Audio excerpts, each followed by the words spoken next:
My parents tried to make me sign a refinance at Christmas dinner. I asked one question that shut everyone up. I'm a man, and by the time this happened, I was old enough to know the difference between a bad idea and a trap. The problem was that in my family, traps never looked like traps. They looked like dinner, holiday lights, warm food, folded napkins, my mother smiling too hard from the kitchen. That Christmas Eve started the way most of our family holidays started. Too much food, too much pretending, and just enough tension under the surface to make you feel tired before anything had even happened. My parents still lived in the same house I grew up in. 2 stories, white trim, yellow lights on the porch, one of those places that looked warm and harmless from the outside. My mother always made sure of that. She cared a lot about things looking comforting. The actual feeling mattered less. I got there a little after 6:30 with a pie I hadn't wanted to buy, but I knew better than to show up empty-handed. If I did, my mother would somehow turn that into its own disappointment. I parked outside and sat in the car for a few seconds before going in.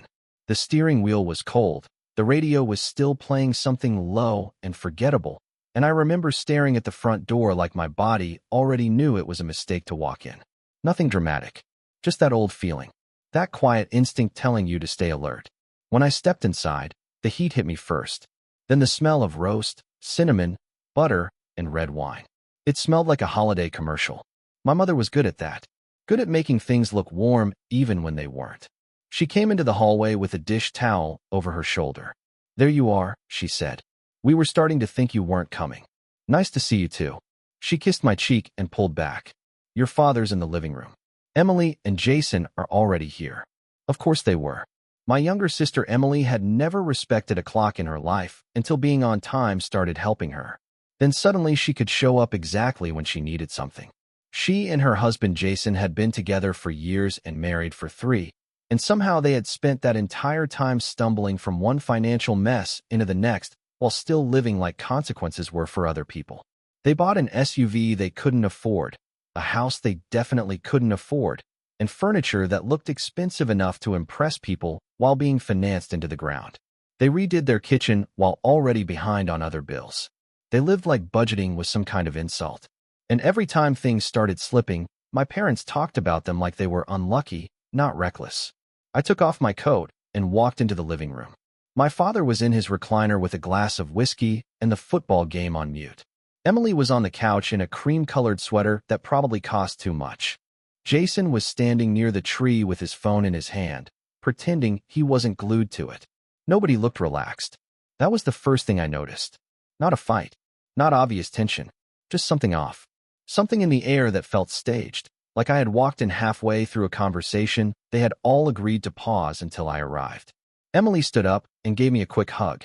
"Merry Christmas. Merry Christmas." Jason gave me one of those tight little nods men do when they want to seem normal, but would rather be anywhere else. "Hey, man." "Hey." My father lifted his glass slightly. "Made it. Barely." Usually there would have been some filler conversation right away.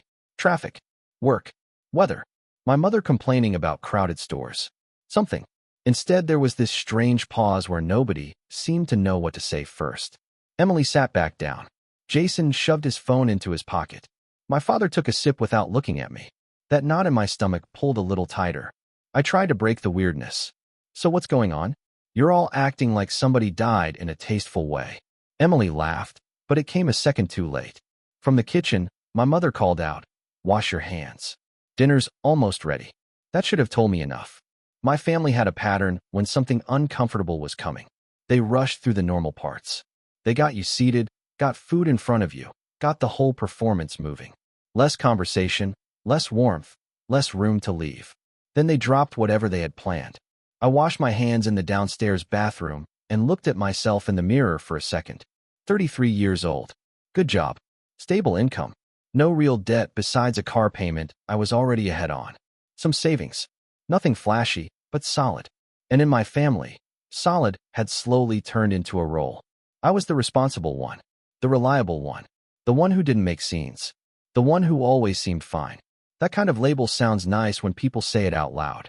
Sometimes it is. Other times it just means they've quietly decided your stability belongs to everyone. When I came back out, dinner was already being carried to the table. My mother had gone all out. Ham, potatoes, roasted carrots, rolls, green beans, candles lit in the middle like she was hosting a magazine shoot. Everything looked perfect in the way things do when people care more about appearance than atmosphere. I sat at the end of the table, same seat I always had. Nobody assigned it to me. It was just one of those family patterns that had been there long enough to feel permanent. For the first 10 minutes, everything was almost normal. My mother asked about work, and I gave her the edited version. Emily mentioned a school fundraiser for their oldest. Jason complained about property taxes like that was somehow the source of all his problems. My father made one dry comment about inflation ruining everybody's fun. Plates moved. Wine got poured. Forks scraped quietly against china. For a minute, I almost thought I'd imagined the tension. Then I noticed my mother and Emily exchange one of those quick little looks people think nobody catches. Not a glance. More like a signal. A few seconds later, my mother set her fork down, dabbed the corner of her mouth with a napkin, and said, in a voice way too calm to be casual, "Before dessert, there's something we need to go over." There it was. I leaned back a little in my chair, but didn't say anything. Jason looked down at his plate. My father reached for his drink. Emily adjusted the stem of her wine glass without lifting her eyes. My mother stood up, walked into the kitchen, opened a drawer, and came back with a thin blue folder in her hand. She placed it in front of me. I stared at it. "What's this?" "Just some paperwork," she said. "That tells me nothing." "It's for the house," Emily said quickly. I kept my hand on the folder without opening it. "What house?" "Our house." I looked from her to Jason and then back to the folder. My mother sat down. "Just open it." Any time my mother used that soft voice with me as an adult, there was always something under it. Pressure. Strategy. A warning dressed up as warmth. I opened the folder. At first my brain didn't catch up. It was just paper. Clean pages clipped together. Numbers. Signature tabs. Then I saw my name. More than once. Not signed, but already placed where they expected the signature to go. I turned one page. Then another. The cold feeling started in my chest before the thought fully formed. I looked up slowly. "Why is my name on this?" Nobody answered fast enough. Emily finally said, "We were going to explain." I laughed once. It wasn't even really a laugh. More like my body rejecting the situation. "You were going to explain after putting tabs on the pages?" "Don't start," my mother said immediately. "Start," I said. "I just got handed loan paperwork in the middle of Christmas dinner." "It's not exactly a loan," Emily said. I looked back down at the documents. That's an insane thing to say while I'm holding loan documents. My father finally stepped in. "It's a refinance." I turned toward him. And they need a co-signer." There it was. No more dancing around it. I sat there for a second with one hand resting on the papers and the other under the table, fingers tightening against my knee. My mother leaned forward slightly. "It's only temporary." "Then why does it need my name?" "Because rates are bad right now," Emily said. "And Jason had that issue with the business account last year, and with everything stacked together, the bank is being ridiculous." Jason rubbed his forehead. "It's more complicated than that." I looked at him. "Then simplify it." He glanced up for half a second. "We fell behind." "How far behind?" Silence. I looked at Emily. "How far?" Her expression hardened. "Do we really need to do this like an interrogation?" My mother gave me that look. The one from childhood. The one meant to push me back into place without having to say it out loud. "It's Christmas Eve," she said. "Can we keep the tone respectful?" I looked at her for a second, almost impressed. They had put refinance paperwork with my name already filled in front of me, and somehow I was the one ruining the mood. I went back to the documents and read them more carefully. The numbers sharpened into something ugly. The balance. The structure. The terms. This wasn't a small favor. This was tying my financial life to theirs and calling it family. I looked up at Emily. "How long have you known about this?" "A few weeks." "A few weeks." We were trying to figure out the best way to bring it up. I nodded once. Apparently the best way was an ambush with Ham.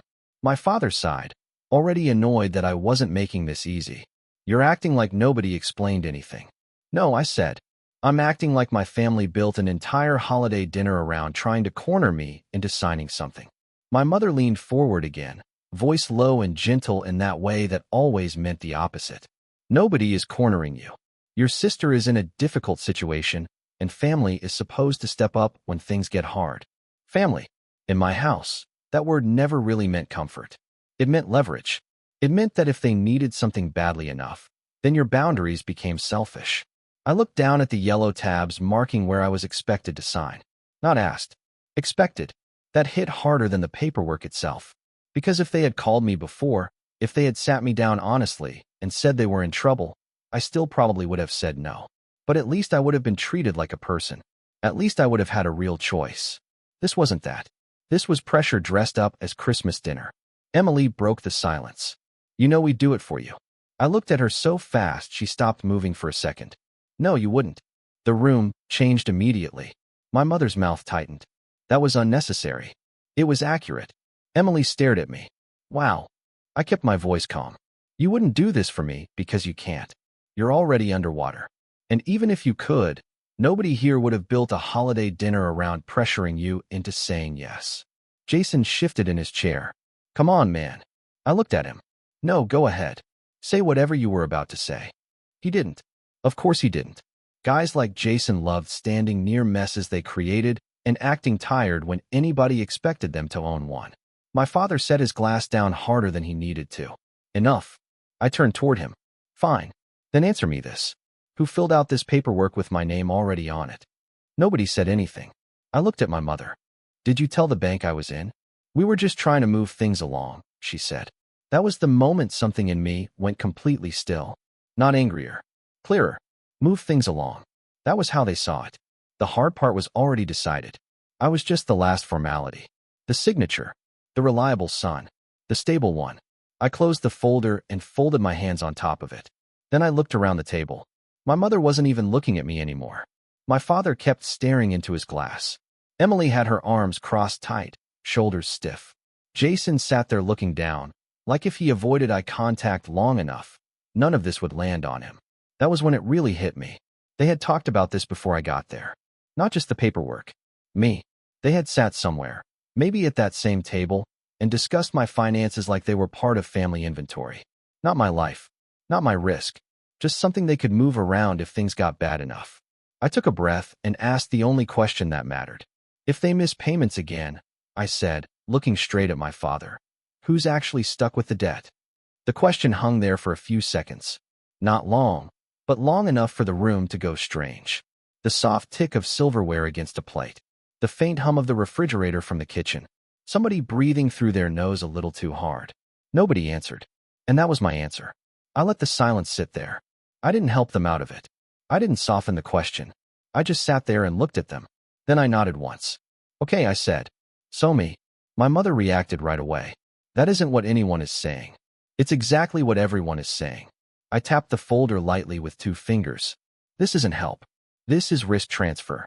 Emily let out a sharp breath. You're talking like we're trying to scam you. I looked at her. No. I'm talking like you made a mess and now you're trying to slide part of it across the table. Jason finally looked up. That's not fair. I gave him a flat look. Fair would have been a phone call. He frowned. What?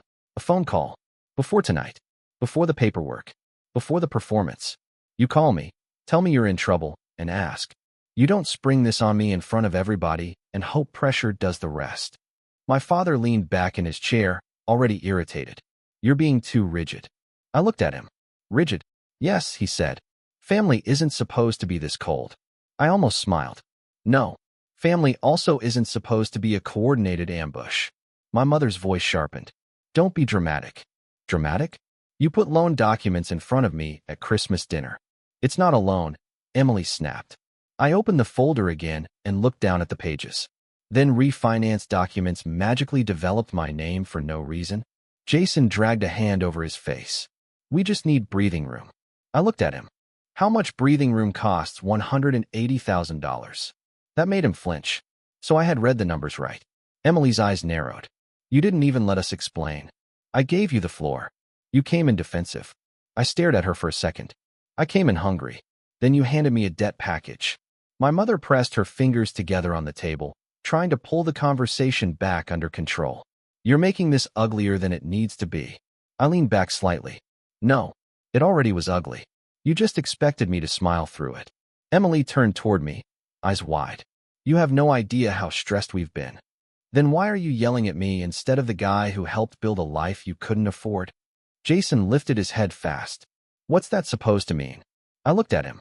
It means every time something goes wrong, everybody starts talking around you like you're weather. Not a grown man who signed the same papers she did. Emily's chair moved a little against the floor. Wow. So now you're just insulting us. I let out a short breath through my nose. No. I'm describing the situation. My father cut in. Enough with the attitude. I turned to him. You don't get to talk to me like I'm the one who brought this to the table. My mother tried a softer tone again, and that one was always more dangerous than the sharp one. You're not thinking beyond yourself. There it was. One of her favorite lines. Translation, you're not cooperating. I looked at her and said, very calmly, actually, I am. Her expression froze for a second. Because if I sign this, I said, lifting the folder slightly, I'm connected to their missed payments, their refinance, their credit mess, and whatever happens next. So yes, I'm thinking about myself, since apparently nobody else at this table planned to. Emily stared at me like I had slapped her. You are unbelievable. I shook my head. No. What's unbelievable is that all of you thought I'd just do this. Jason sat forward. We thought you'd help. That's not the same thing. It is when it's family. I looked at him. No. Help is me choosing. This is you deciding first and then handing me the bill. For the first time that night, nobody jumped in right away. And I could feel the shift.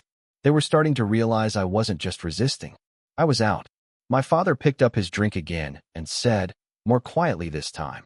So what? You're refusing. I haven't said that yet. I slid the folder toward the center of the table. I'm still trying to understand why any of you thought this was okay. Emily laughed once, but there was no humor in it.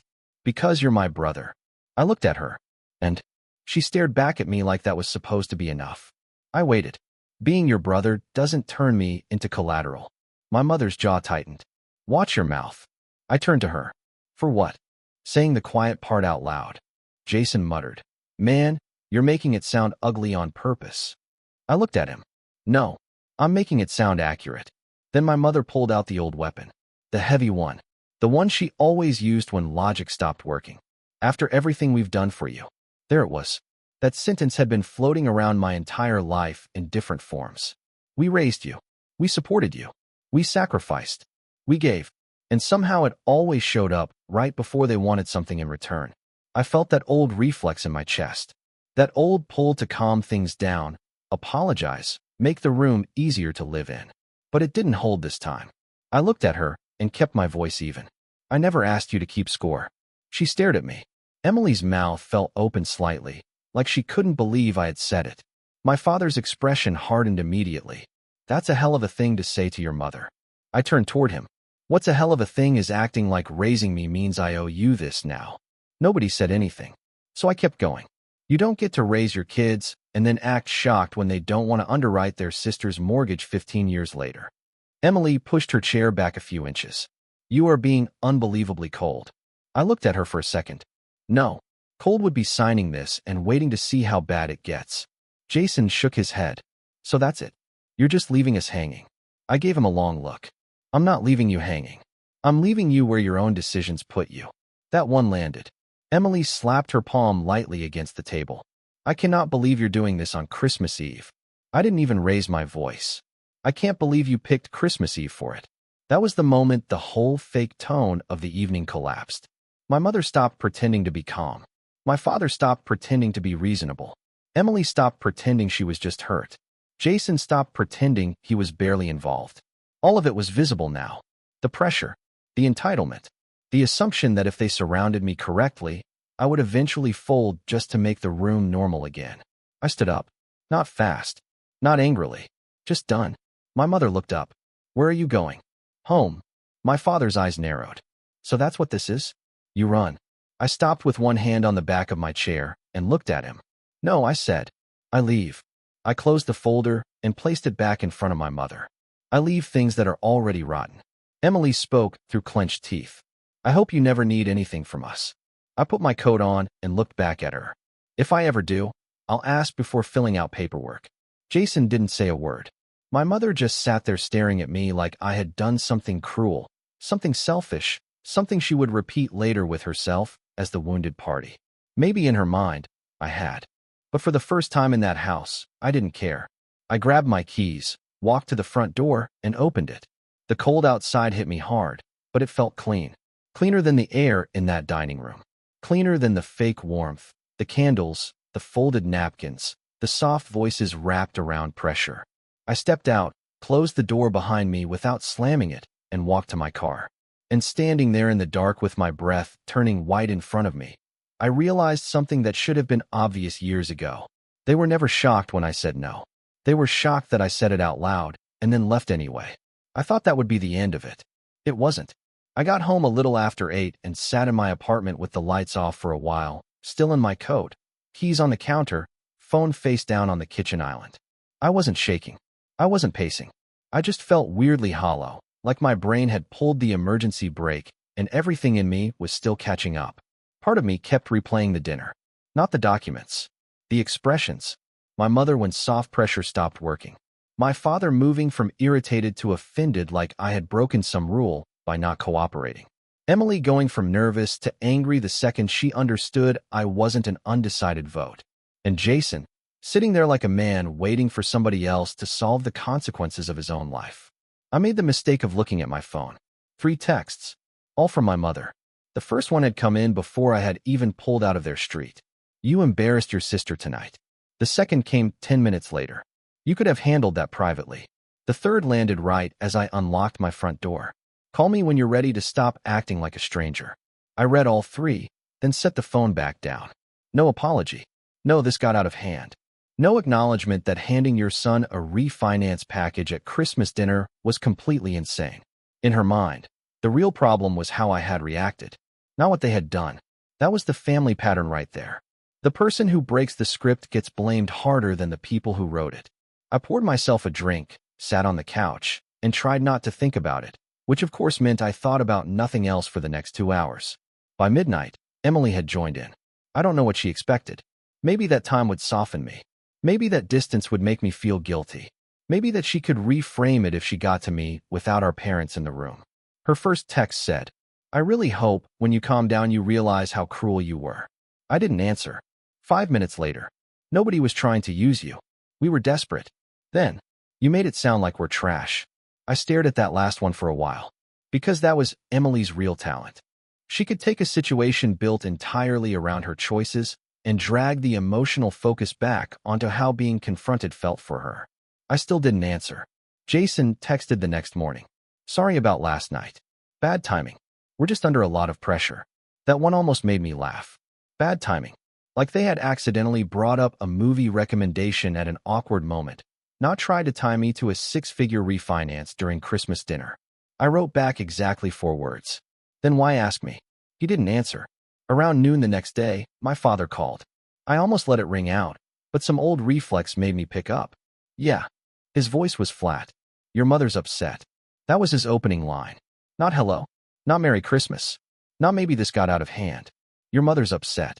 I leaned back against the counter. I'm sure she is. You didn't need to talk to her like that. I laughed under my breath. That's what you took from last night.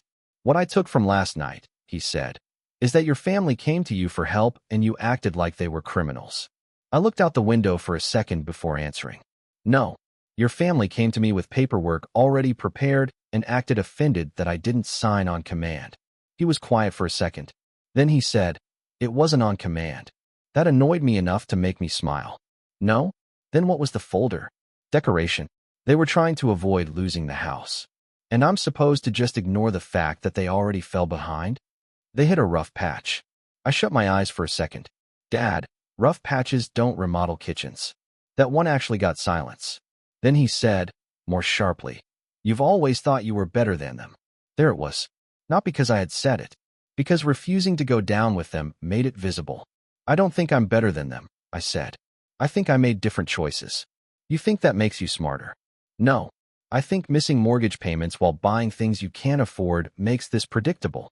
He exhaled through his nose. Already done with the conversation the second it stopped bending my way. So that's it. You won't help. I kept my voice steady. Not like that. He paused. And for 1 second, I thought maybe he was about to ask the normal question. The same question. What would you be willing to do? Instead, he said, then don't be surprised if people remember this. I actually pulled the phone away from my ear and stared at it for a second before bringing it back. Are you threatening me? I'm telling you, family doesn't forget who shows up and who doesn't. I almost said something nuclear. Instead, I just said, that goes both ways. Then I hung up. I didn't block anyone that day. Not yet. I think part of me still expected one honest message. One moment where somebody in that family would stop spinning and just tell the truth. We were wrong. We shouldn't have done that. You didn't deserve to be cornered. I never got it. What I got instead was a group chat message from Emily 2 days later. Mom is heartbroken. You could fix this if you wanted to. That line sat there on my screen like a stain. Not, we can talk. Not, we're sorry. Not even, can we figure something else out? Fix this. Meaning the problem was still me not cooperating. I left the chat without replying. My mother called twice that night and left one voicemail. You've made this into something ugly that it never needed to be, she said, her voice shaking in that deliberate way she used when she wanted to sound wounded. Nobody was trying to hurt you. Your sister needed help. I don't understand how I raised someone who can sleep at night after doing this to his own family. I listened to it once. Then I deleted it. After that, the story spread beyond the house. An aunt texted me to say she heard things had gotten tense at Christmas, and maybe I should try to see both sides. An uncle I barely spoke to left me a voicemail about how family has to pull together in hard times. Nobody called to ask what had actually happened. That part fascinated me. Nobody wanted facts. They wanted shape. A simple version they could repeat. Sister in trouble. Parents trying to help. Brother became cold and selfish. That version was cleaner. Easier to carry around. I went back to work the Monday after Christmas and thought maybe routine would clear my head. It didn't. If anything, the normalcy made the whole thing feel worse. I'd be answering emails or sitting in meetings and suddenly remember the yellow signature tabs. My mother's voice. My father saying family isn't supposed to be cold while expecting me to absorb $180,000 of other people's stupidity. A week later, Emily came to my apartment. No warning. I looked through the peephole and just stood there for a second with my hand on the lock. She knocked again. Can we please talk? I should have ignored it. Instead, against my better judgment, I opened the door halfway. She was standing there in a long coat, no gloves, eyes already a little red like she had prepared herself for the role before she got out of the car. What do you want? She looked past me into the apartment. Can I come in? No. She blinked. Seriously? Very. She let out a breath and looked down for a second. I just wanted to talk without everyone else making it worse. I stayed where I was. Then talk. She looked back up at me. This whole thing got twisted. I almost laughed. Twisted? Yes, she said, frustration creeping in. Mom handled it badly. Fine. I can admit that. But you acted like we were trying to trap you. I said nothing. She folded her arms against the cold. We were desperate. I kept staring at her. Then I said, did you or did you not have paperwork drawn up with my name already on it before asking me? Her face hardened immediately. That was just to save time. There it was again. Save time by skipping consent. I nodded slowly. Then no, Emily. Nothing got twisted. She looked away, jaw tight. You always do this, she said quietly. I frowned. Do what? You stand there acting calm while everybody else looks crazy. That explained more than she probably realized. In her mind, my calm wasn't self-control. It was aggression. It was a refusal to join the emotional fog where facts stopped matching. I'm calm, I said, because this isn't confusing. Her eyes narrowed. You really don't care if we lose the house. I leaned one shoulder against the doorframe. No, I care. I just don't care enough to let you strap me to the roof with it. She stared at me. Then she said, you have the money. And there it was. Not the whole amount, maybe, but enough. Enough to make me useful. Enough to turn my discipline into family property. I looked at her for a long second. That's what this is really about, isn't it? She didn't answer. You think because I've been careful, that means I owe you access. That is not what I said. You didn't have to. She stepped closer to the door. I'm your sister. And you keep saying that like it changes the math.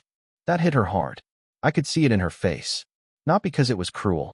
Because it was the first time somebody in the family had refused to let emotion replace arithmetic. Her voice dropped. So that's it. You'd really let us drown. I looked at her and said the thing I should have said years earlier. No, I'm refusing to drown with you. She stood there for a second, breathing hard, eyes glossy now. Then her whole face changed. Not hurt. Anger. Real anger.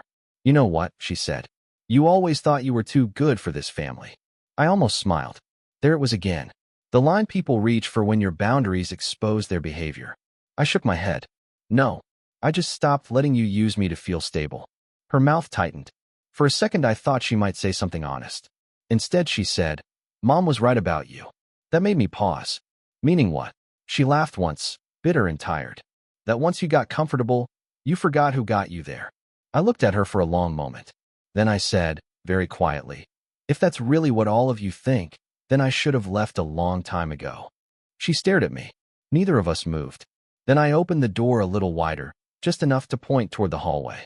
We're done here. Her expression went flat. Wow. Yeah. You're really throwing your family away over one bad night. I looked at her without blinking. No. I'm finally seeing it clearly because of one bad night. Then I closed the door. That, more than Christmas dinner, was the moment I knew there was no fixing it. After Emily showed up at my apartment, something in me stopped reaching. That was the change. Not rage. Not some dramatic speech in the mirror. I just stopped doing that thing I had always done with them, where I mentally leaned forward and tried to make the relationship work from my side, even when they were giving me nothing real back. I stopped calling. Stopped replying. Stopped reading every message the second it came in. For the first few days, they kept trying. My mother sent long texts full of pain and guilt in equal measure. I don't know what happened to you. Family used to mean something to you. I hope one day you understand what you've done. My father kept it shorter. Call your mother. This has gone too far. Don't make this permanent. Emily switched between anger and self-pity so fast it gave me whiplash. I guess now I know exactly how disposable I am to you. Then, 6 hours later, the kids keep asking why Uncle won't talk to us. That one was especially filthy. Not because it hurt, although it did. Because it was so transparent. Take the guilt, move it through the children, try again. I didn't answer. Jason sent one last message too. I know this got ugly, but I wish you'd just helped us out as family. I stared at it for a second, then deleted it. Even then, even after everything, he still phrased it like I had refused to spot him $50 and a ride to the airport.